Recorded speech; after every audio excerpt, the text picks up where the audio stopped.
The Midnight Letters. Chapter 1. The Forgotten Mailbox. Louis, a devoted postman in the peaceful village of Saint-Albin, loved his job. He knew almost all the villagers, and each day he walked the streets lined with stone houses and well-kept gardens, delivering the news that his neighbors eagerly awaited. But that morning, his routine was interrupted by an unexpected discovery. An old wooden box, tucked away in a dark corner of the post office's storage room, one he had never noticed before. Covered in dust, this box looked as if it had been forgotten for decades. Curious, he stepped closer and lifted the lid carefully. Inside, he found a bundle of letters tied with a worn string, all addressed to a certain Adrien Vautier, a name unfamiliar to him. Examining the neat handwriting, he noticed the letters dated back to the 1940s, a distant past, though some villagers still held on to memories from those years. An irresistible curiosity overtook him, and he opened the first letter. "My beloved Adrien," the text began, filled with words of deep emotion. The letter told of a certain Elise's longing, her love lost in time.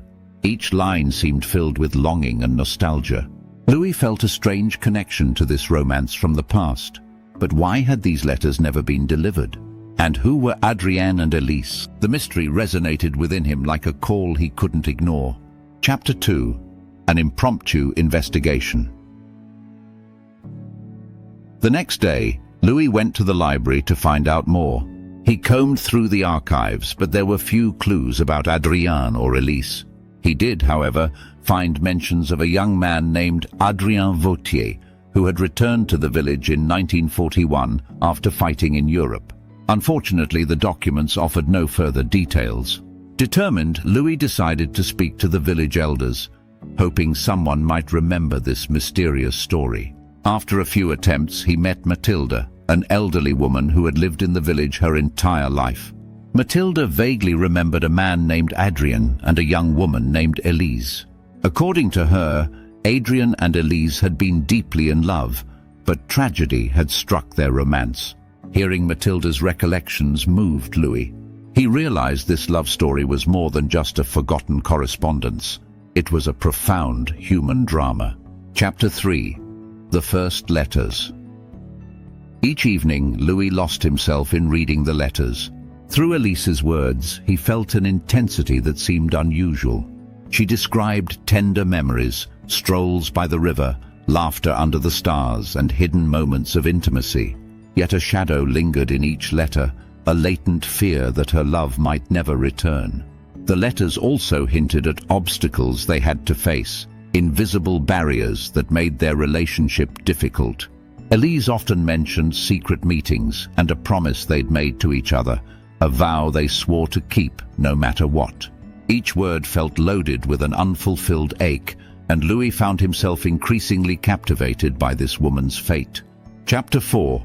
The Call of the Past. One day, while rereading a particularly emotional letter, Louis noticed a phrase that caught his attention. "We must meet again at the old bridge, as we promised." This mention of a specific place urged him to visit the abandoned bridge on the outskirts of the village, an isolated spot forgotten by younger generations. Upon arriving, he sat on the bridge, gazing out over the river. He wondered how many times Adrien and Elise must have met here, and what vows they might have exchanged.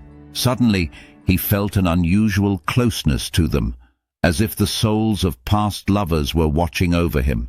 When he returned to the village, a new resolve filled him. He would uncover the truth of what had happened. The letters had become more than just a curiosity. They were a quest for a lost love he felt increasingly bound to. Chapter 5. The Shadow of War. As he read on, Louis understood that the war had profoundly impacted Adrien's life. Elise mentioned her worry about Adrien's dangerous missions and his involvement with the resistance. Her fear seeped through heartbreaking lines where she pleaded with Adrien to return safely. Louis realized Adrien's disappearance could be tied to the risks he had taken in combat. Elise seemed aware of the danger, and yet she continued to write, hoping for a reply. The possibility of Adrien's death hung heavily over the letters, like a spectre shadowing each sentence. Chapter 6. Mathilde's Confessions. Louis returned to visit Mathilde, eager to confirm his suspicions. Mathilde listened carefully, then revealed the tragic end of the story. According to her memories, Adrien had been captured by the enemy in 1943. Elise, devastated, had continued to write until the end of her life, hoping against all odds that her beloved would return. Mathilde admitted she had witnessed Elise's final days, describing a woman who was both courageous and heartbroken. She recounted how, despite the silence, Elise maintained the illusion that Adrien was still somewhere out there, alive and thinking of her. Shaken, Louis realized the depth of this love that had spanned decades. He committed himself to continuing the investigation to honor Elise's memory. Chapter 7. A Hidden Letter. One evening, as he prepared to put away the letters, Louis found an envelope he hadn't seen before. It was a letter from Adrien, written shortly before his capture. In it, Adrien promised Elise he would return no matter what, that he would meet her at the old bridge, their secret place. Reading these words, Louis sensed that the bond between the two lovers transcended time. Adrien and Elise were connected by a silent pact, a promise that could not be broken. This revelation strengthened Louis's resolve. He felt bound to bring justice to this love, to tell their story to those who'd never known it. Chapter 8. The Found Locket. Louis decided to visit Elise's old house one last time. Carefully searching through her belongings, he discovered a small locket engraved with the initials AV, hidden in a tiny box. Inside, he found a photo of Adrien, young, lively, and smiling. This locket, a symbol of their love, seemed to be the last tangible memory of their story. Louis knew this locket had to be shared with the villagers as a tribute to Elise's lost love. He organized an exhibition at the library, presenting the letters, the locket, and the story of these two souls separated by war.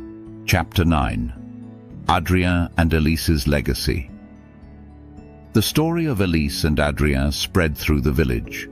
Young and old gathered to read the letters, feel the emotions, and understand the sacrifices made. As Louis read one last letter, he felt a gentle hand rest on his, Mathilde's.